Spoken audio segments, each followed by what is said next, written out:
Welcome back. Last time, we left off with a real shakeup. Our guy Xiaobai, he faked his own death. Right. Outsmarted his brother and snagged the throne of Qi, It's true.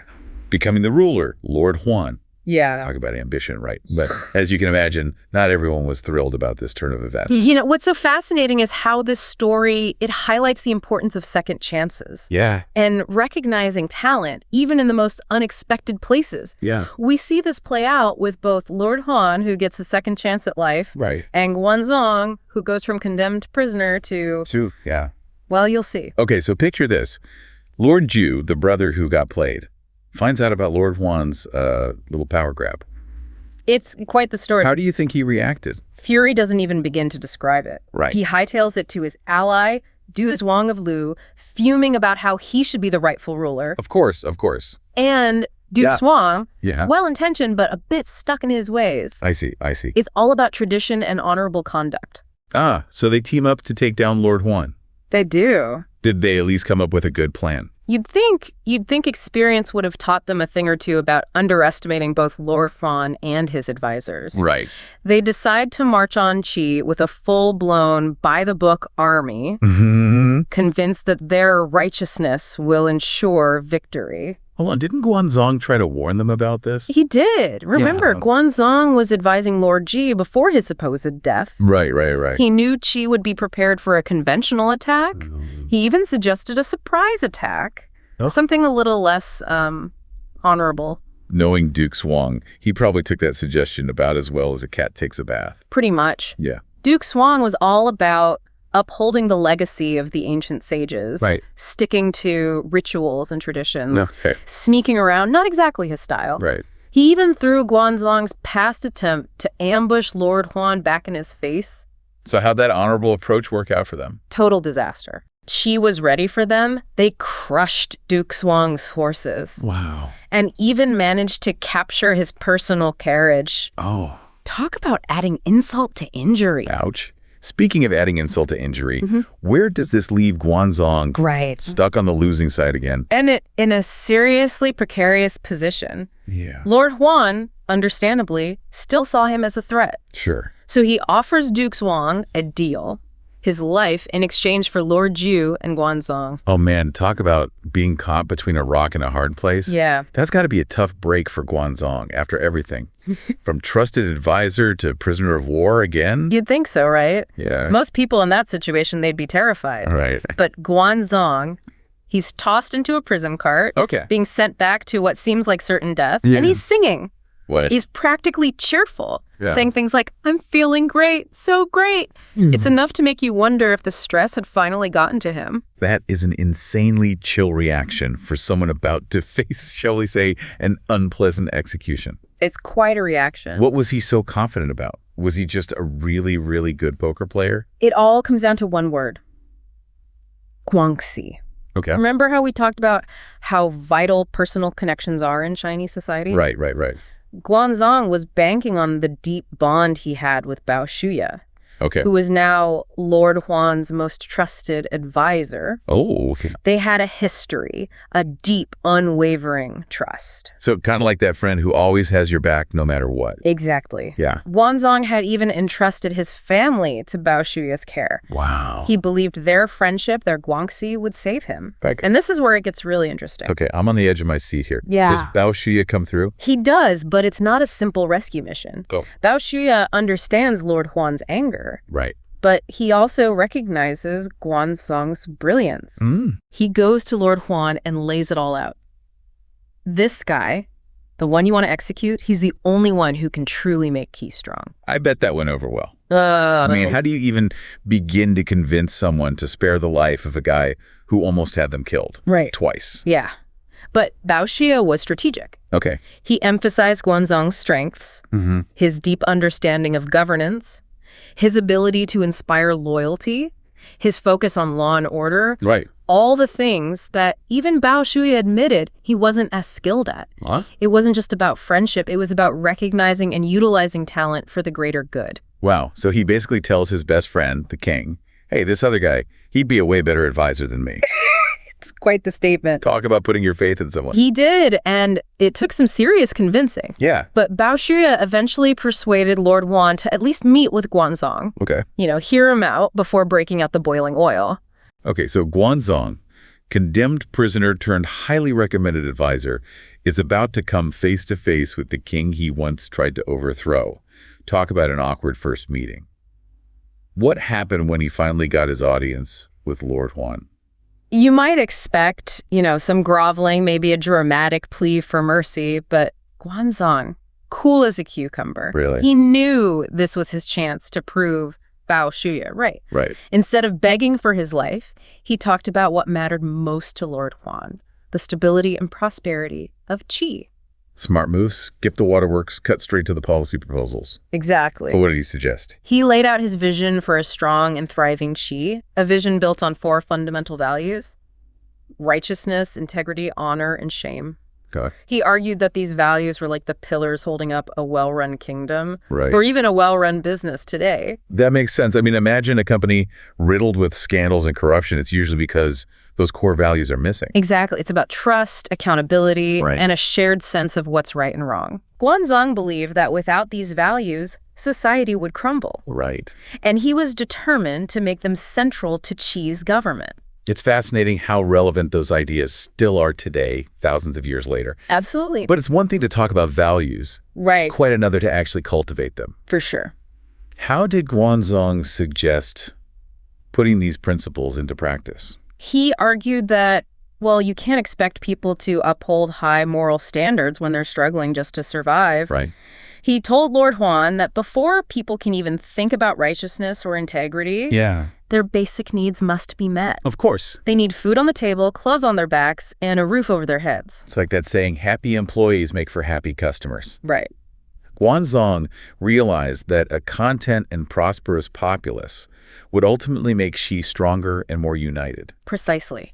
It was a radical idea at the time. Yeah. Instead of ruling through fear and punishment, Guan Zhong advocated for creating a society where people felt safe, secure, and invested in their own success. Okay, so Guan Zhong lays out this bold vision for a strong and moral Qi. He does. What was Lord Huan's reaction to all of this? He was completely floored. Really? Here he was expecting some desperate plea for mercy, Right.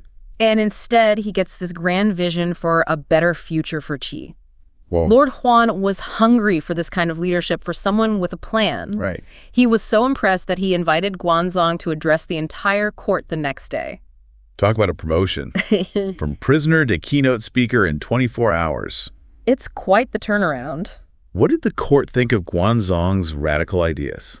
Imagine being a minister in that room, listening to this former enemy, Right. this guy who had been in prison just yesterday, Yeah. now outlining a completely new vision for your kingdom. I can only imagine. They were stunned, but also intrigued. So it's all smooth sailing from here on out. Guan Zhong saves the day, everyone toasts to righteousness and integrity, and they all live happily ever after. Not quite. Remember how Lord Huan had confessed to envying King Zhu of Shang? The one known for his extravagant lifestyle. The one and only. Right. Well, he confessed to this little detail to Guan Zhong, Okay. admitting to, a fondness for the finer things in life. So our ambitious ruler also has a bit of a weakness for luxury. It seems so. Did that clash with Guan Zhong's vision of a frugal and virtuous kingdom? You'd think so, right? Yeah. But Guan Zhong, ever the pragmatist, laughed it off. He did. He told Lord Huan that everyone has flaws, it's human nature. Sure. The important thing isn't being perfect. Okay. It's being self-aware. It's a timeless leadership lesson, really. Absolutely. Knowing yourself, owning your weaknesses, and finding a balance. Exactly. And the court, Yeah. hearing this exchange, breathed a collective sigh of relief. Oh, I can imagine. Their king was in good hands, flaws and all. Okay.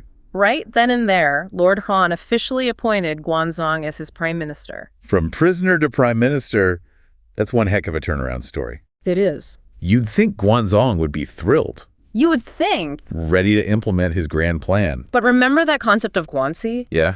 Well, Guan Zhong shocked everyone by refusing the appointment. He claimed that his background was too humble, Really? that he wasn't worthy of such a high position. Wait, he turns down the most powerful position in the kingdom after all that. Why on earth would he do that? He knew that true authority came not just from holding a title, but from commanding respect. Right. He needed to silence any whispers about his past. I see. Any doubts about his loyalty. So Guan Zhong pulls a power move of his own, declining the prime minister position. It's a bold move. I can only imagine the murmurs in the court. Oh, I'm sure. What was Lord Huan's next move? Lord Huan understood exactly what was going on. Okay. He knew that Guan Zhong needed more than just a title. Right. He needed undeniable authority, Yeah. a status that would silence any doubters. Okay. So what did he do? He granted Guan Zhong high nobility lines and even formally adopted him into his own clan, making Guan Zhong practically family. Wow, talk about a vote of confidence. Huh. Lord Huan basically pulled out all the stops to ensure Guan Zhong had the clout he needed to lead effectively. Exactly. And with that, Guan Zhong finally accepted the position of prime minister. Okay. He had the power, the recognition, and the trust of his ruler. Okay. The stage was set for his grand vision to become reality. This is what I love about deep dives like this. We get to see the strategy behind the story. Absolutely. Okay, so Guan Zhong is in, he's got the power. Right. What were his first moves as prime minister? How did he begin to transform Qi? Remember how he emphasized the importance of a strong economy? Right. He believed that prosperity was the foundation for both stability and morality. Yeah. So he got to work focusing on revitalizing Qi's infrastructure, boosting agriculture, and encouraging trade. Okay. One of his most impactful reforms was establishing a standardized system of weights and measures. Okay. That might sound kind of boring, but I bet those shady merchants using different scales to cheat people weren't too happy about that. You're catching on. Uh-huh. It might seem like a small thing, but standardized weights and measures meant fairness and transparency in the marketplace. Right. It's like when you order something online and the description says one size, but then it arrives and it's totally different. Yeah. Guan Zhong was solving that problem way back then. So he was ensuring fairness and building trust. Exactly. The cornerstones of a strong economy. It's all connected. What other tricks did he have up his sleeve? Well, he recognized that controlling essential resources was key to maintaining power. Okay. Back then, salt was like the oil of its day. Really?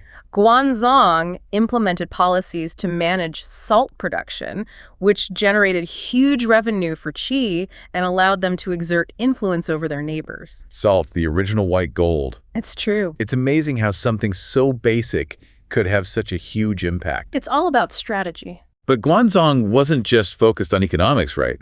What about protecting all this newfound prosperity? Right. You know, a good defense is key to maintaining wealth. Right. But instead of relying on a huge, expensive standing army, Guan Zhong implemented universal military training. Okay. Every able-bodied man in Qi was required to receive military instruction. So he created a citizen army ready to mobilize whenever necessary. That's incredibly forward-thinking. It was brilliant. Yeah. Qi could defend itself without bankrupting the state or becoming overly reliant on professional soldiers who could potentially become more loyal to their commanders than to the ruler.